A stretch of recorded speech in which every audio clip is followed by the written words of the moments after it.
Conversations with Tyler is produced by the Mercatus Center at George Mason University, bridging the gap between academic ideas and real-world problems. Learn more at mercatus.org. For a full transcript of every conversation, enhanced with helpful links, visit conversationswithtyler.com. Hello, everyone, and welcome back to Conversations with Tyler. Today, I am extremely honored to be chatting with Matthew Ball. Matthew is the leading thinker on the metaverse and gaming, one of the leading thinkers on media. He started as a firefighter, I believe. He's the CEO of Apillion, a metaverse-focused holding company, and his most impressive achievement, above all, is that he somehow managed to convince The Economist, the magazine, to let him review Star Wars movies for them. Matt, welcome. Thank you for the introduction. Nice to be here.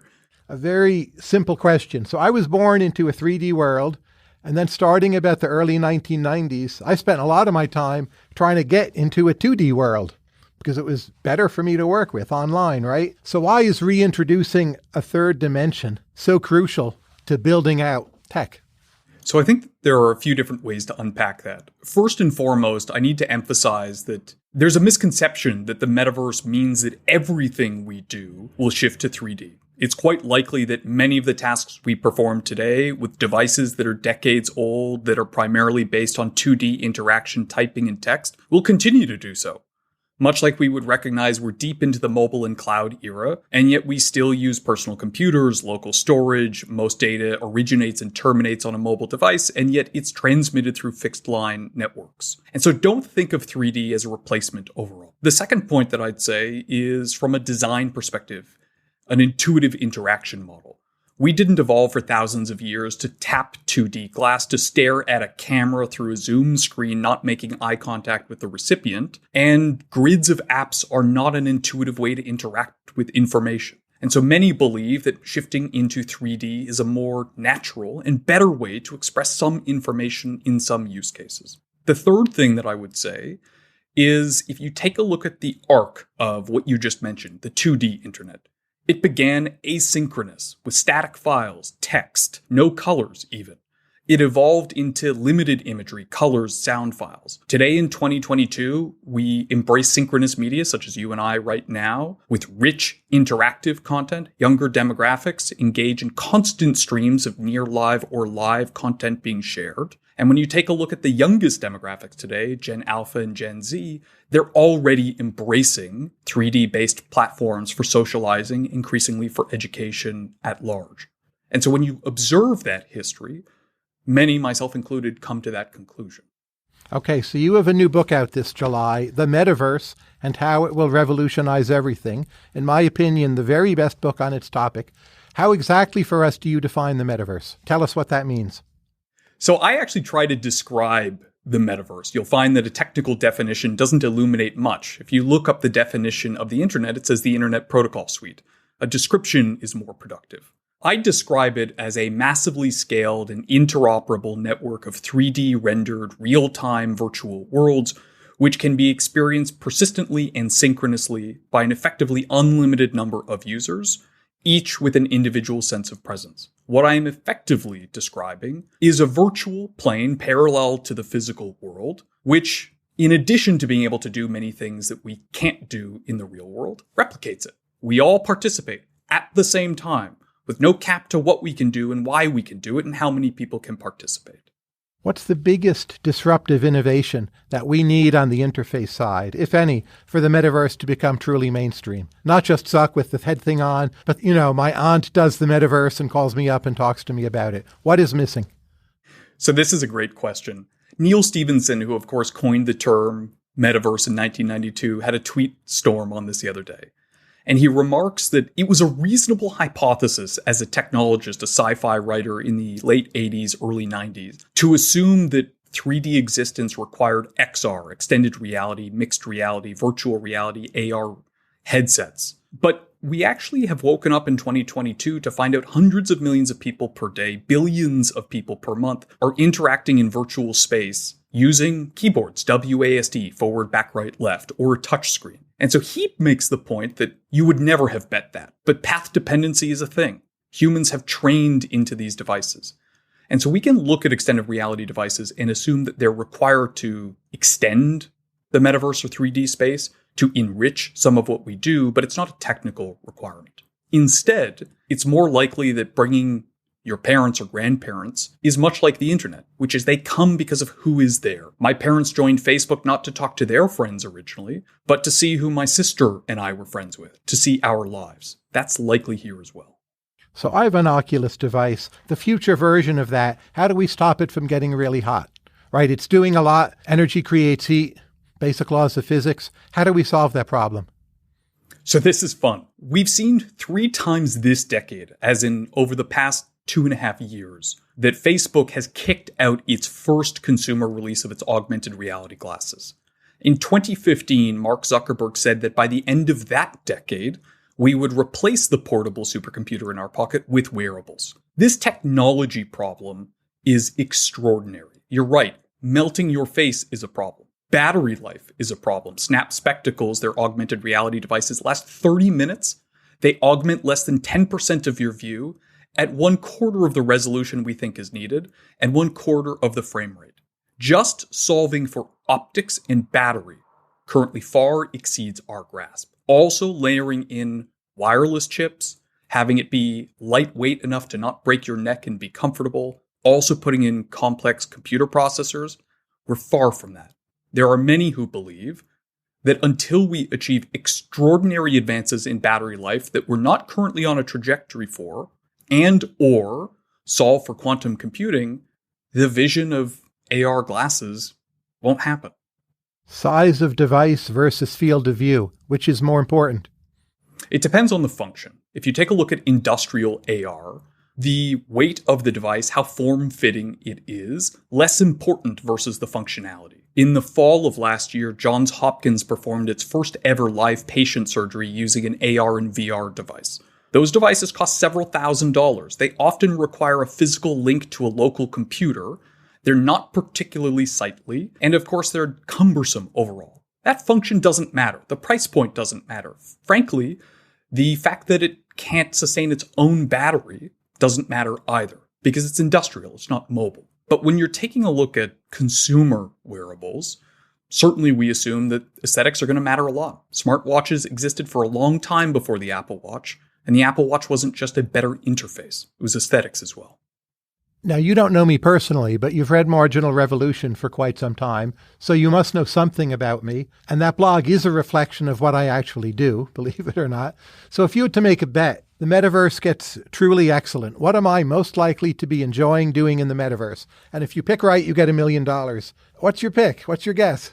I'm a weirdo, right? I'm not typical. It's not going to be gaming per se. I'm a big believer, having experienced it personally, that the fields of research and education that one struggles with, for the reasons that I mentioned earlier about 3D being a better learning environment, will be one of those places. I'm a terrible chemist. I'm good at math. I'm good at modeling. I could never grok chemistry in high school. I firmly believe that if you're trying to learn about astrophysics, physics at a primitive level, frankly, language, that finding these created environments for those who are curious will be like nothing we've ever experienced before. That may be too broad, so I'm interested to hear your answer. Well, I don't know. I would consider a trip to Mars or Antarctica, or for that matter, North Korea, if they would allow it, using the metaverse. Places I can't get to in the normal ways. Maybe there aren't many of them, but there are some of them. That would be my bet, if it can be done. Well, so this is a fun example. I'm often asked, which categories do you think are most likely to be disrupted, and or which are you personally most excited about?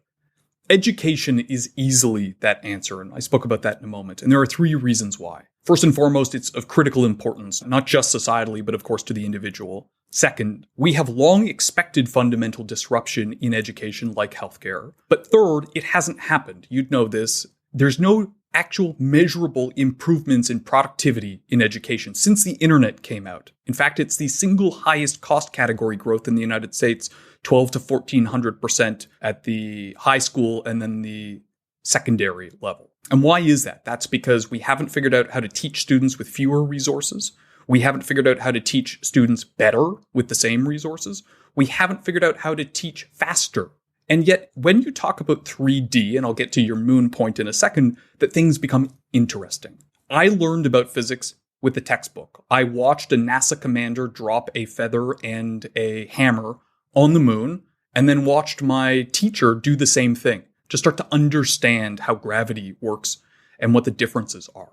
The ability to build, especially with others, a sophisticated Rube Goldberg machine on Earth, then on Mars, in the clouds of Venus and beyond, and then to modulate gravity is fascinating to me. Dissecting a feral cat was something I got to do that was hard for many, that most people can't afford to do, but that you can do at no marginal cost in virtual environments. And in fact, you can shrink down into the magic school bus, travel the circulatory system. And so I think we often think about this linear question of I'll go to a place that I can't today, but you think of it as you, Tyler, a human, roughly 6 feet tall, not what would I do if I were atomic? What if I could be in a place that if I were there for half a second, I would be crushed instantaneously? And what that means for education can be a lot. Let's consider dating. Let's say nothing's going to happen, not even a good night kiss. What percentage value is a metaverse date compared to a real world date in meat space? 70%, 10%, 120%?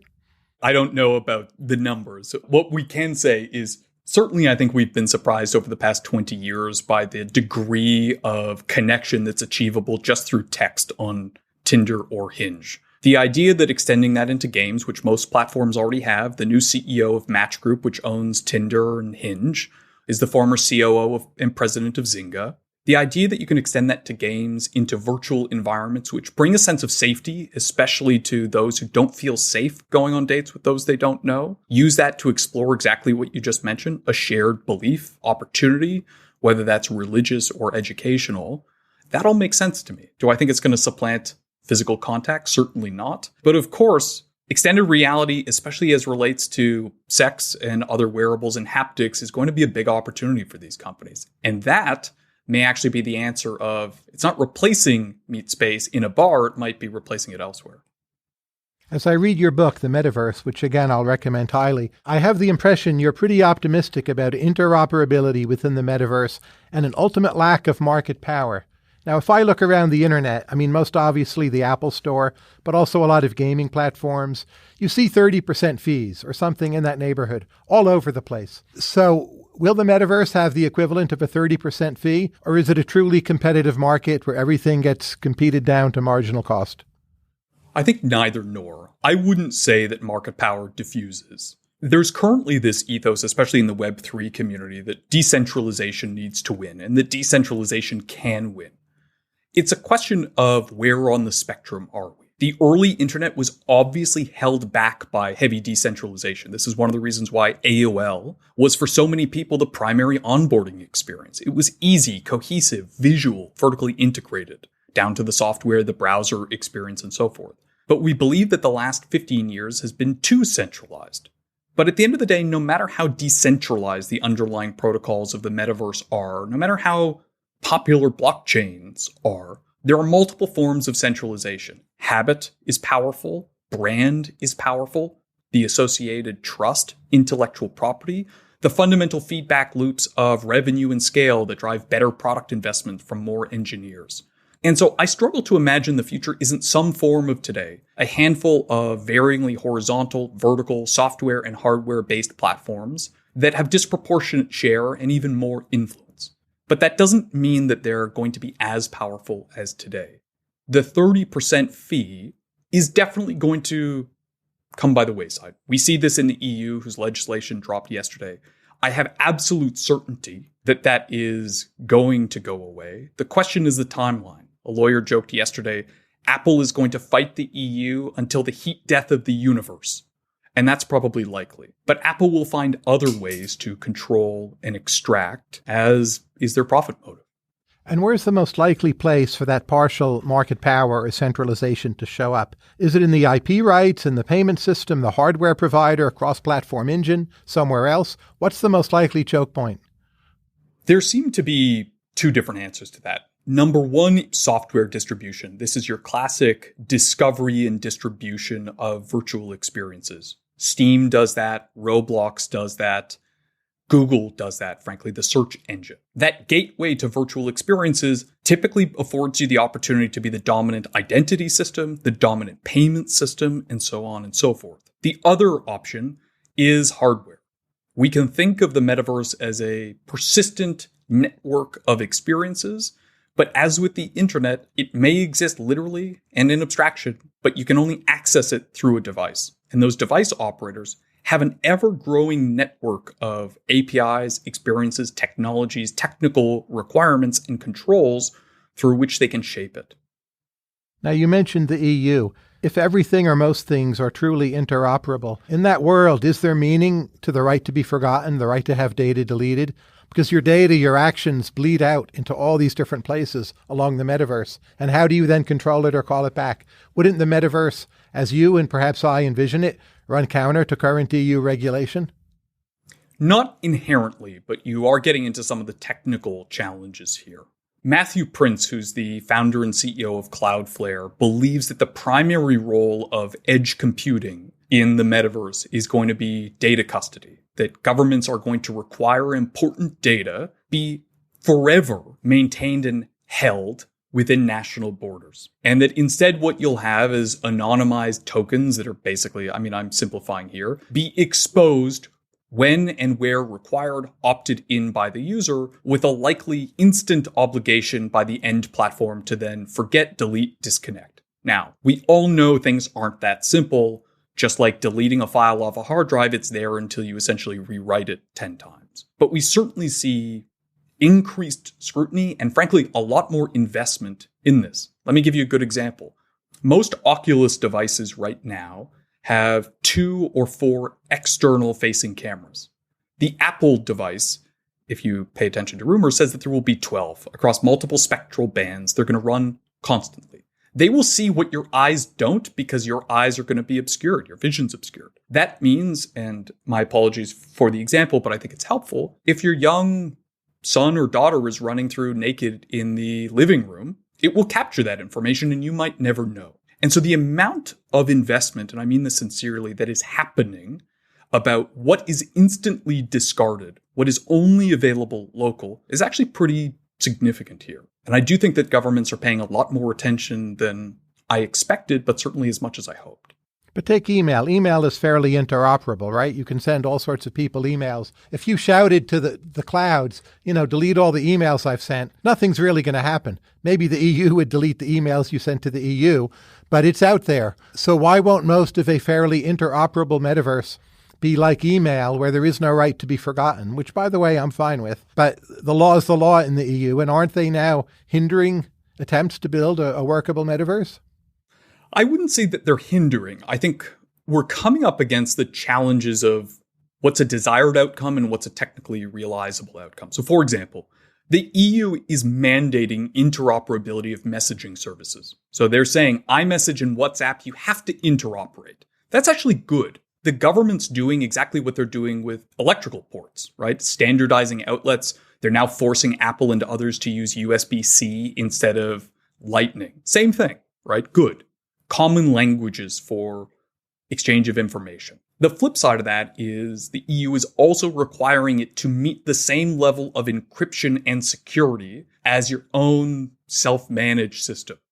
And most technologists come to the strict answer, which is these two things are not compatible.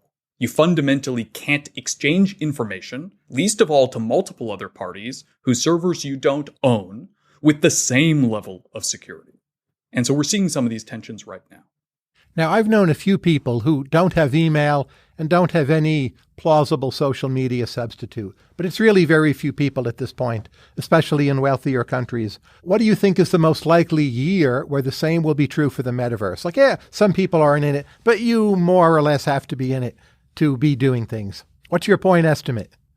Well, I think the more important thing to observe is that they are on the internet. They're just not actively on it. When you walk into most buildings today, of course, closed circuit camera television is not working that way anymore. It's actually on IP. When you badge into a building, your passcode authentication is over IP.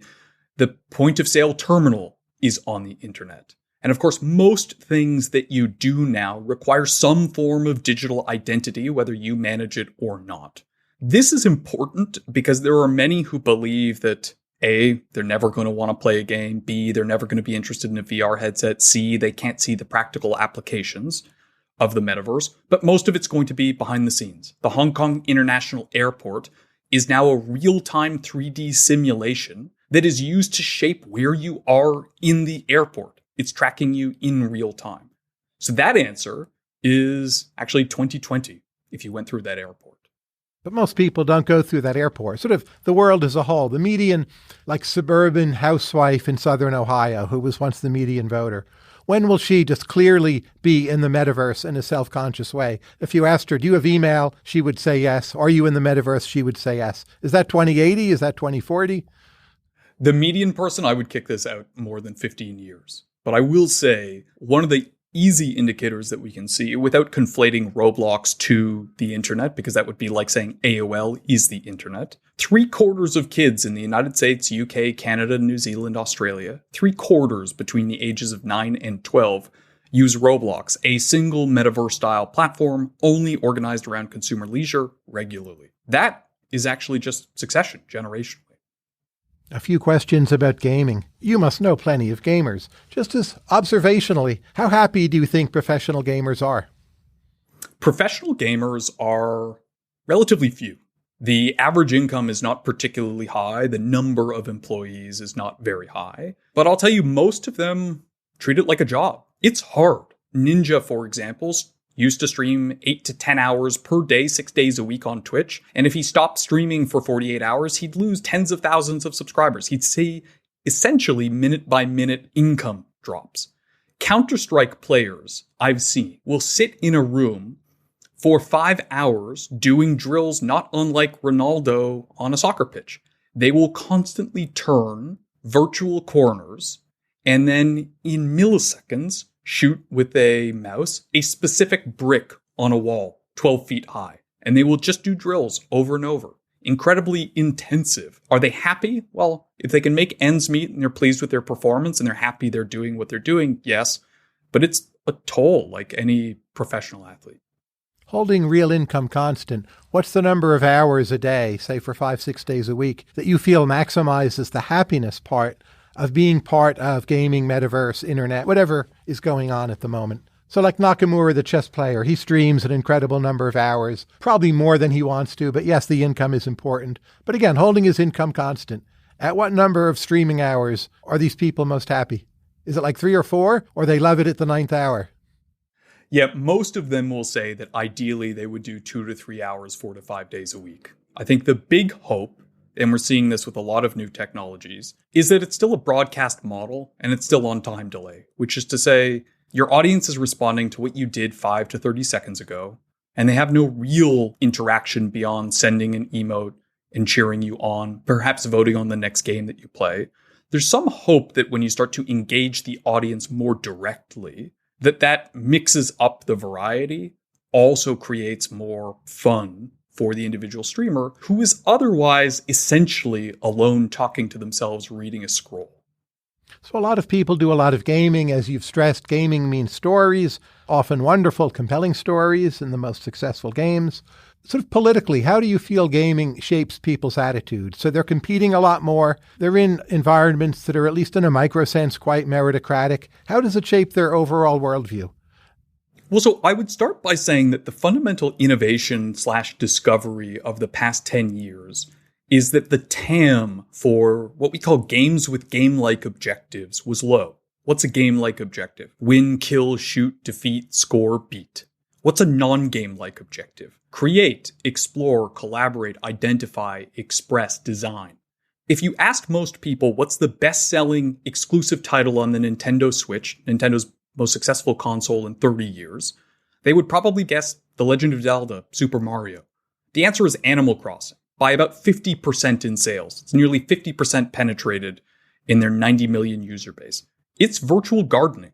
It's virtual arts and crafts. Roblox alone exceeds the entire deduplicated size of the PlayStation, Xbox, and Switch universe. Just that platform. These games that are focused on socializing and creation are much, much bigger. In hindsight, that seems obvious. How many people want to come home from a long day at work and play a zero-sum game of killing one another, of shooting? But it turns out most game developers didn't bet that, and they were wrong. That focus seems more positive. So it brings out homo ludens, the play in human beings. Which attitudes in the real world does that shape and how? So you play a lot more time than you used to because you can do it through the metaverse. And then you step into your normal life and you're different in which way because of that? So Toby Lutke, who's the founder of Shopify, talks about his time in StarCraft being one of the most important lessons in being a founder. And he actually says it's more important than anything he learned in school. Because you have to learn how to make rapid decisions. This is StarCraft, it's a specific game. You have to play strategically. You have to know how your teammates are likely to operate and what they're likely to need before you have time to ask. And you also need to understand that some of the things that you do are not for you, but they're to distract your competitors. These are pretty good forms of education and learning. If you believe your kids need to become better at listening, at collaborating, at having shared objectives, at perhaps doing not what they prefer to do, nor even what they're best at, but a secondary role to support their broader team's objectives, they're essentially spending hours a day doing that in lieu of what they used to do, which was just watch TV, alone, passively, disengaged. So some forms of education we've gamified for quite a while, like learning chess online. It's completely gamified. It's not new. It works extremely well. Not everyone does it, but it's there, completely has passed a market test. The fact that it's possible in some areas, does that imply it's already maxed out? Other areas where you might hope it works, like, we're going to gamify learning in astronomy, maybe that has only modest potential because it's already succeeded where it can work? So this is a fun and complex question. I think part of the answer is, of course, we have gamified astronomy educations. We have gamified education. To some extent, that's what letter grades are in school systems where your grades don't really matter, or at younger grades where that's not actually how you're scored at the end of the year. What do we think a gold star or triple gold star or a bronze star is? That's gamification. The idea that we have new forums to do so, perhaps new things to award, especially things that have more durability, right? A gold star. I don't have my gold stars. I can't wear my gold stars now. But the idea that that has a little bit more continuity and lifespan to a younger consumer helps. John Riccitiello, the founder and CEO of Unity, makes the point that gamifying education in a 3D space has all of the benefits of today's custom AI-based tutorials, which is to say, Tyler, you're advanced, you're learning very quickly, let's change the course, but on another dimension, with a lot more richer detail. If we take young people who do not game, and I mean do not game at all, really, thinking of yourself as like a product market consultant, what is most typically the relevant obstacle at the margin for them not gaming? Historically, and we just hit on this a bit, it was that games weren't designed for them. But if you take a look right now, as I mentioned, if you have 75% of children 9 to 12 in most Western markets are playing a single title, the answer is it was what was available. To some extent, it was the tools that were available. Again, Roblox is not just non-game-like, but it's also organized around both playing things, but also creating your own things to play. That additionally diversifies what's available. The other thing that's important here is it's often a question of who, not just what, not just which technology. Network effects, or Metcalfe's law, supposes that you have nonlinear improvements to a product as the number of people who engage with it or use it grows. That might mean that a product on itself is not appealing enough to the average 8-year-old or 14-year-old. But if 3 or 4 of their friends are now using it, which is the degree of saturation we're now getting to, the product's technically unchanged, but its relevance and appeal to you might be multiples higher. That seems to be the critical point. Is the internet on net good for 12 to 14-year-old American girls right now? Or a bad thing on net? On net, I think it's a good thing, but that doesn't mean that we aren't falling terribly short in many different areas. This is actually one of the reasons why I'm optimistic about the changes that might come into play as to which consumer services, platforms, brands are likely to lead in the future rather than the past. Let's take, for example, the fact that Microsoft's most expensive acquisition ever, indeed their most expensive acquisition in big tech history, is of a gaming company, Activision Blizzard, $75 billion in enterprise value. When they made that acquisition, at the final line of the first graph, CEO Satya Nadella said, it's to provide the building blocks for the metaverse. So we know these companies are important, but how are they different? Consider the issues of happiness, toxicity, and the role of algorithms in social media today versus video games. The rule sets are usually very binary around laws. Abuse, toxicity, and harassment. I swore at you. I encouraged self-harm. I used a racial term. That's a bannable offense on a social media platform. The perspective for gaming companies is very different. Why? Because you're only going to play a game if you are having fun. You might scroll a news feed out of a sense of sick addiction or compulsion, but you're not going to play a game for hours that makes you feel bad. And so they have a different approach to moderation. They call it griefing. And the ethos of griefing is whether or not you're adversely affecting someone else's sense of fun. I might reply to every one of your tweets, Tyler, within TOS, or terms of service, just to nitpick, just to bother you. I know that I can quibble over and over, point to an old tweet of yours and say, look, you were wrong. That's going to make you feel bad over time, but it's not a bannable offense. This is the world, of course.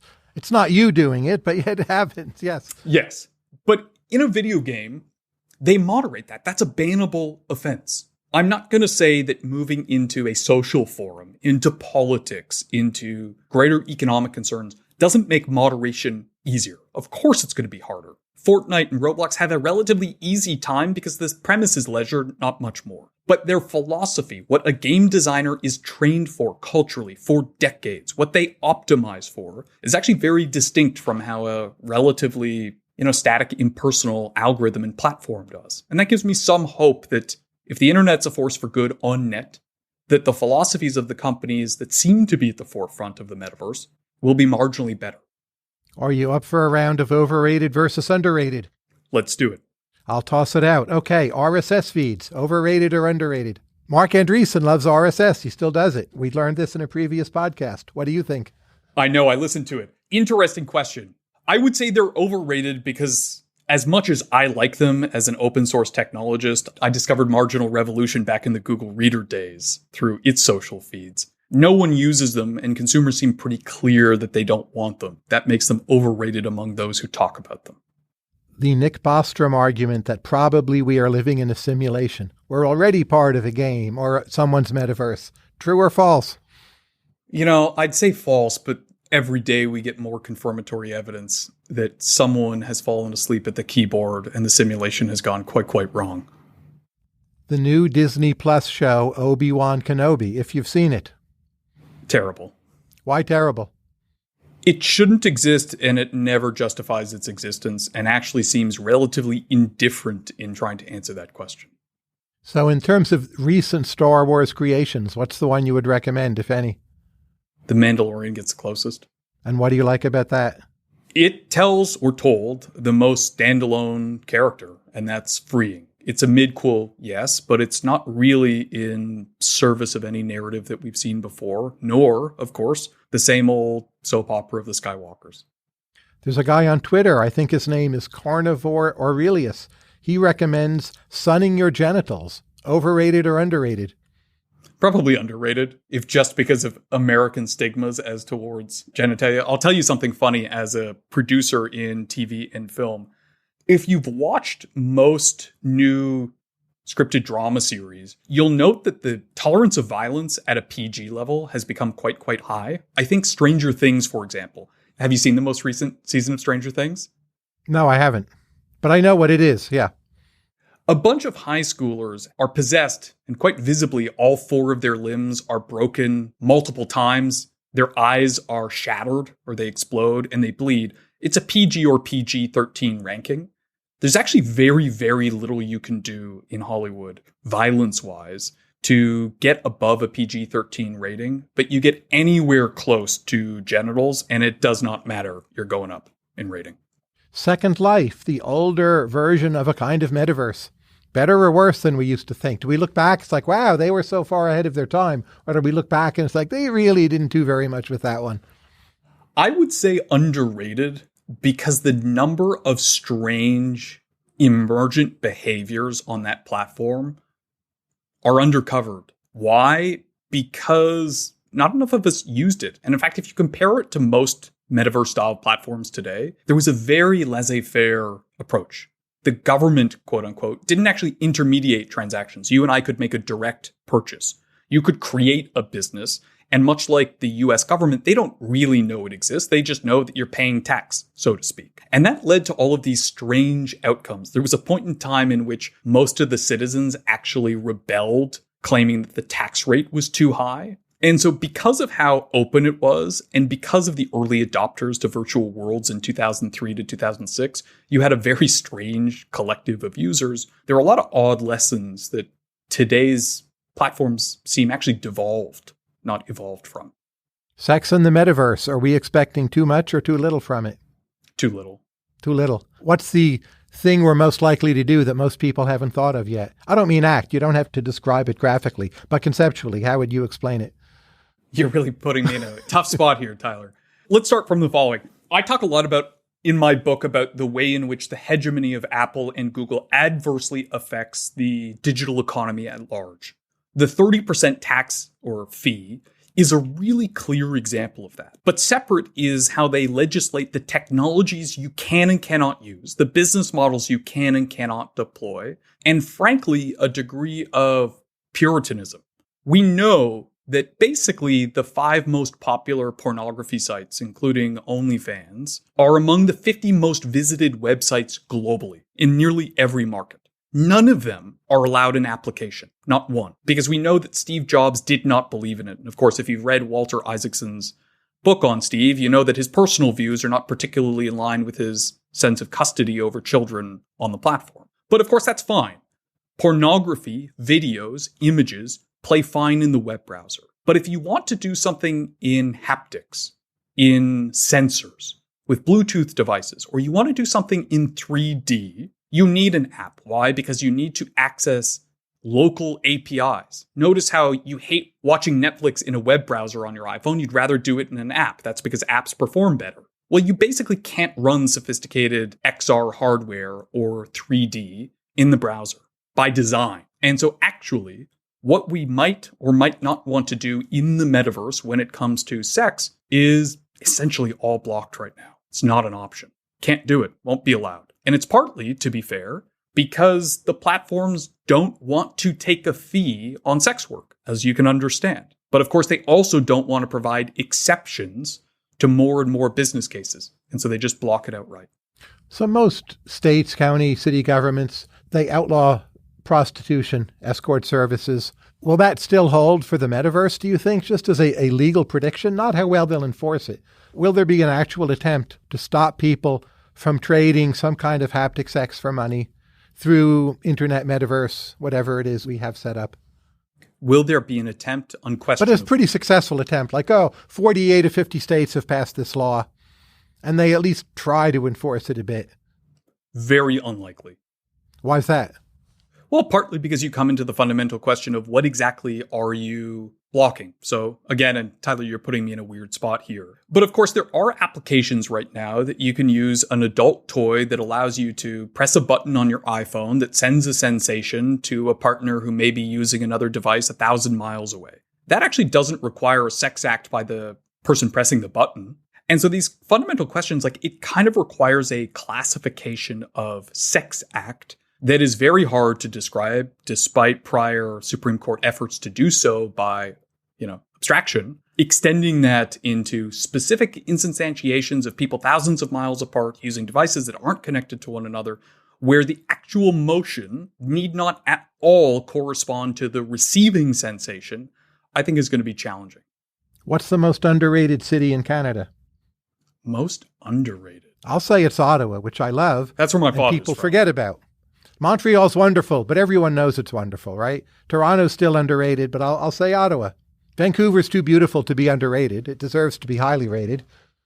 I think you're right. What I would do is I would say Atlantic Canada, every American thinks of Banff, because obviously Banff is incredible and beautiful. And then they think of New England, also beautiful. Atlantic Canada is its own peculiar, different, esoteric culture, but absolutely worth visiting. Halifax is a lot of fun. And there's excellent seafood there, I can attest to. Quite. Will crypto be the money of the metaverse? The money, no. A money of significance. Probably. Why?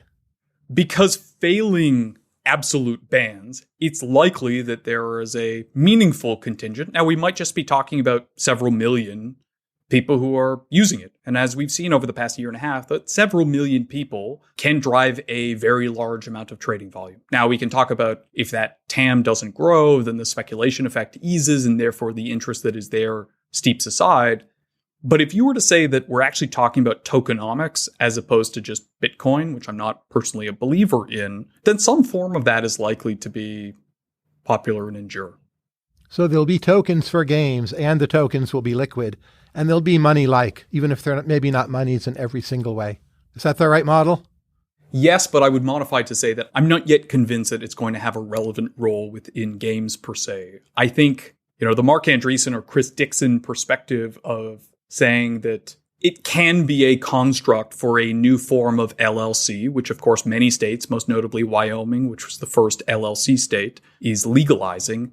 That seems more important. That abstraction to say we're actually talking about a smarter digital system for the rapid accumulation of resources, financial and otherwise, which exists in virtual space predominantly for virtual means, that is likely to endure, whether or not, frankly, it's using blockchain or not.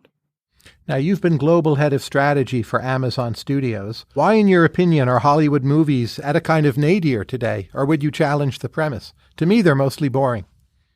I think that they have become more boring, at least when it comes to the theatrical box office. But I would say that we only have more and more evidence that this is indeed what the people want. I think it's funny, especially on the coast, there's this perspective that Hollywood won't make what we want anymore. What's interesting is if you go back to the end of the last decade, and I'm not talking about 2010, I'm talking about 2018, 2017, there were 700, 800 movies coming out per year to more than 25 screens, and most of those screens are in the coastal cities. We had more indie films widely distributed than ever. The screen availability was higher than ever. No one really went to those films. One of the funny things that's happening with the Marvel movies right now, we have Thor coming out this weekend with Taika Waititi. We had Chloe Zhao's Eternals last fall. We had Sam Raimi's Doctor Strange. Marvel seems to be now hiring directors to bring their own visual and creative flair, as opposed to saying just make in the house style.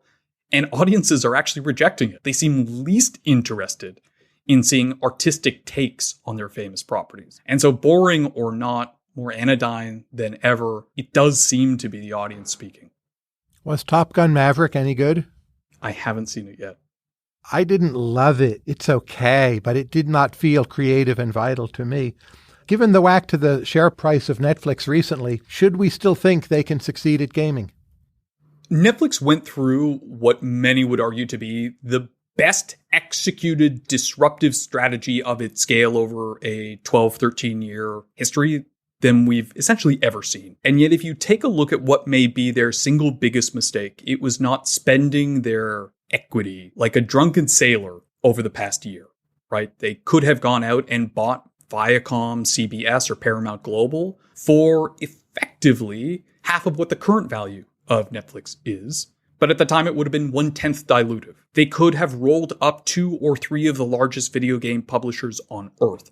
All of those options are gone. And so the reason why I say this is Netflix's opportunity in gaming is hard. They don't have any of the technology systems for social play.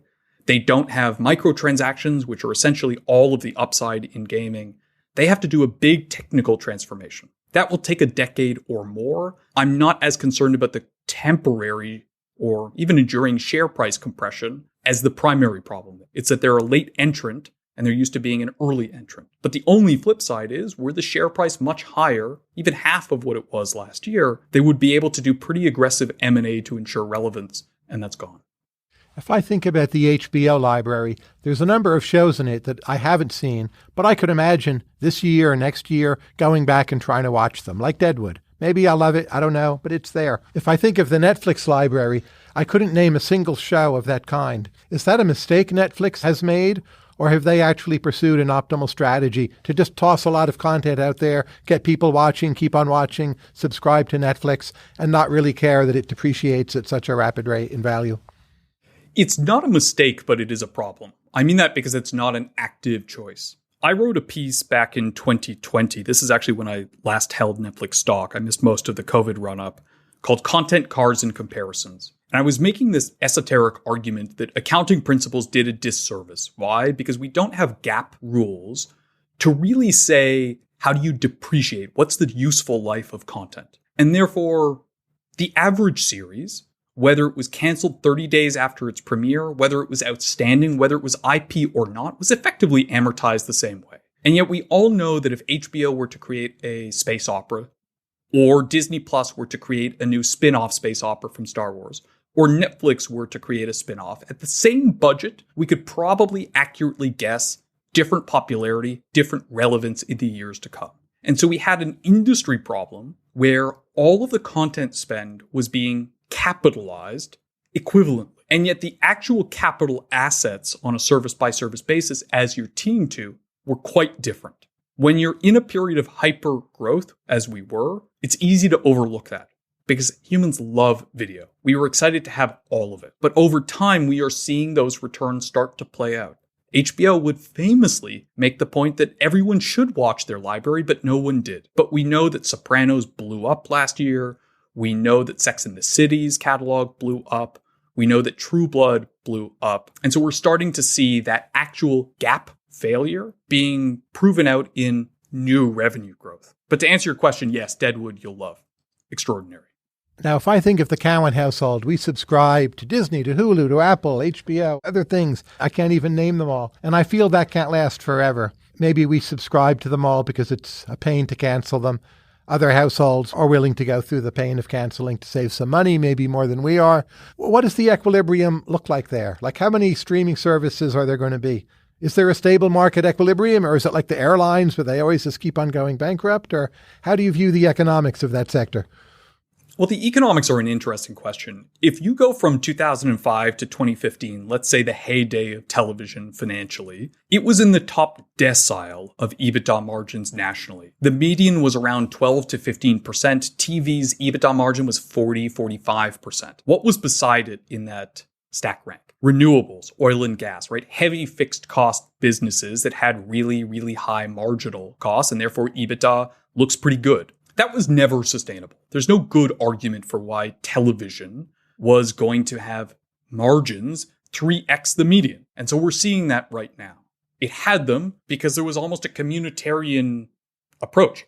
Everyone fought together. You and I would compete in the time slot, Tyler, but you could never fail out. And we'd have different cascades of renewals with different providers at different times for different channels.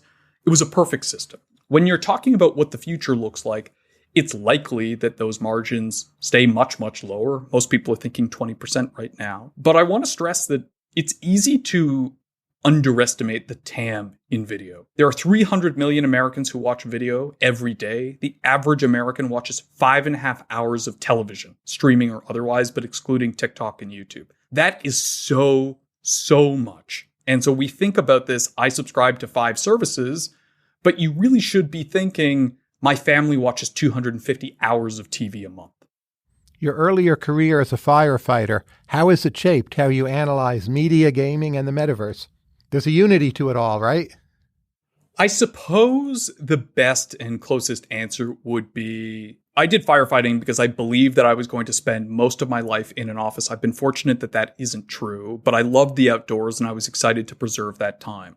And at the same time, despite that real shared interest in the outdoors, I had very little in common with my colleagues there.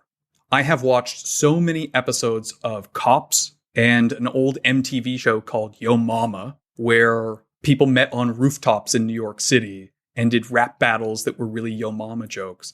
And that was legitimately hard to fit in. And so I would say, when you're spending 16, 20 hours in a forward operating base, sitting out in the woods, sleeping in a tent, we didn't have cell phones, and you're just there for 2 weeks, learning how to work, get along with, and trust those you have very little in common with is an enduring skill, universally applicable. Now that you're doing so much venture capital, what are you learning about talent? You have discussions with people making pitches to you. Obviously, you want them to be smart, hardworking, know their areas. But what about talent is underrated? What do you look for that's maybe different than everyone else, what they look for? My favorite type of entrepreneur by far are those who were essentially paid to try and solve a problem that matters to the future, but their company was never going to see through. Because they're coming out 10 years with so much learning that doesn't sit on the cap table. You're coming out with so much pent-up energy. You're coming up with a little bit of dissatisfaction over what they've achieved over the past 5 years. And they're usually coming at the future with a network of people with that shared experience. Their ability to go out and change the world is incredible. I learn a ton from that. I don't think that I'm the best at spotting a 22-year-old who doesn't have much work experience but sees clearly.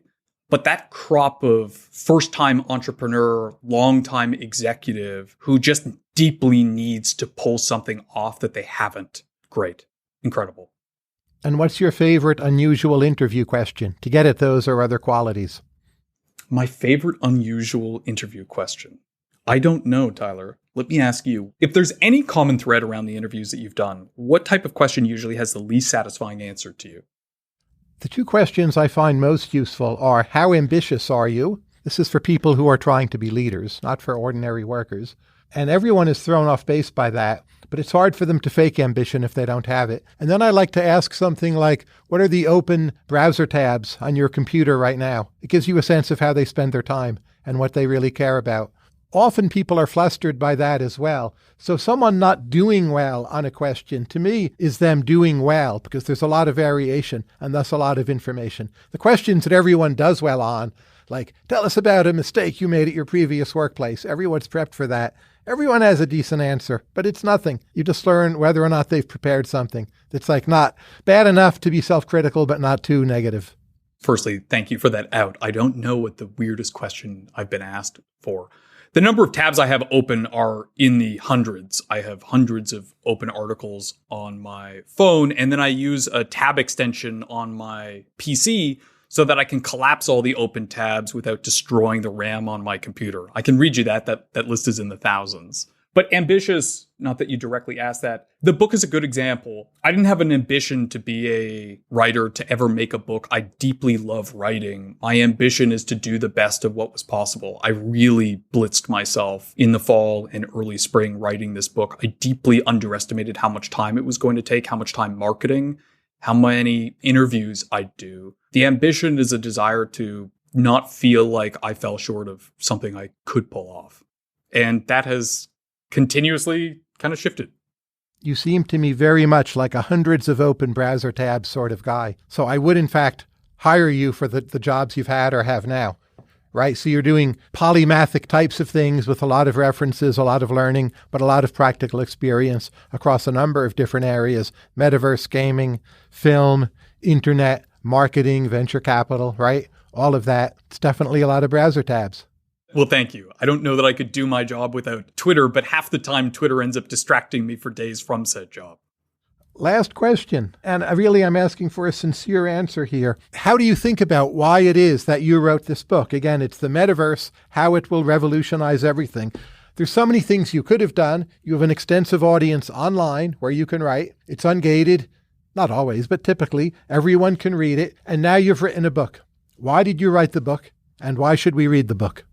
It is easy to think that the metaverse is a buzzword. We've been here before: 3D TVs, autonomous driving, messaging bots, drone internet. We're familiar with terms that are hyped long before they're possible or turn out to have been little more than a name change. And yet, I would argue that what we're seeing here is unprecedented. No one renamed themselves 3D TV platforms, not least of all the seventh largest company on earth. This year, McKinsey estimates that the big five tech companies will spend $30 billion on metaverse investments, that venture capital, private equity, and big tech will spend $130 billion. I believe deeply that this transition is real. I also believe that we're coming out of 15 years in the mobile and cloud era, dissatisfied with many things: dis and misinformation, radicalization, harassment, toxicity, happiness, the role of algorithms in our lives, regulation, platform power, data rights, data security, data literacy. And I believe that most of those challenges will become harder in the metaverse. But I also believe that when these platform shifts occur, we have an unprecedented, or rather very rare, opportunity as users, as voters, consumers, developers to affect that outcome. We have agency. We pick who leads, when, why, and how with which philosophies. I wrote this book because I've spent 5 years thinking about the theme. What matters, what doesn't, what we need, what we want, what will happen automatically and what won't. And releasing a book nationally that is in bookstores, that reaches those I don't interact with daily, that hits those who believe it's a thing but don't know exactly how, was the best way to have that outcome. Matthew Ball, thank you very much. Thank you. Thanks for listening to Conversations with Tyler.